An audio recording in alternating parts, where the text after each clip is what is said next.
Si Steffi Landicho, how are you? Thank you for being here. Oh, I'm so sorry, Steffi. I hope you feel better. Ayan, Steffi Landicho is here. Hi, Steffi. Thank you for your heart me. Go lang, Steffi. Hindi ka required. Hello daw, sabi ni Steffi Cromwell. Hi. Busy siya, may ginagawa siya. Ano yung na-assemble mo, Dada? Okay. What are you doing, Dada? Nag-a-assemble siya doon ng keme niya. Wala po ako sa Prima Donnas Book 2 because si Aiko tumakbo. Di ba, Steffi? So, wala ako sa Prima Donnas Book 2 because si Aiko decided to run for Di ba? Si Aiko ay guys. Nagpolitiko.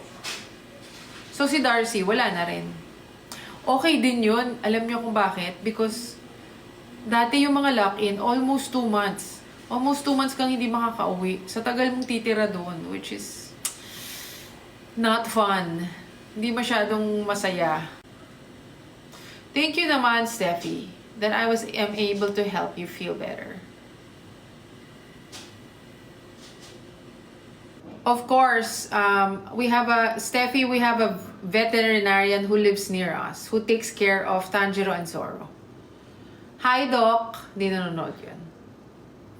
I am very lucky because my neighbors, I have a neighbor that's a pediatrician. I have a neighbor's veterinarian. Di ba, guys?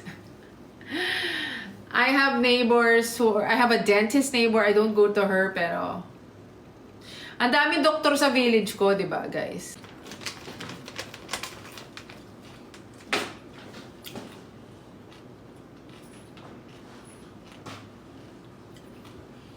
Oh, so I love Steffi's comment. Akala ko po ba healthy foods lahat ng kinakain mo? Chips ba yan? Yes, I make these chips at home. This is homemade kamote chips. Di ko pwede pakita to, but this is my business. Guys, I don't buy chips outside. Yung mga yung mga nasa supermarket. These are kamote. Made right here in my kitchen. So, alam kong kamote siya. Non-GMO, right? It has no preservative, so thank you, Steffi Landicho, for joining in our live. See you again soon.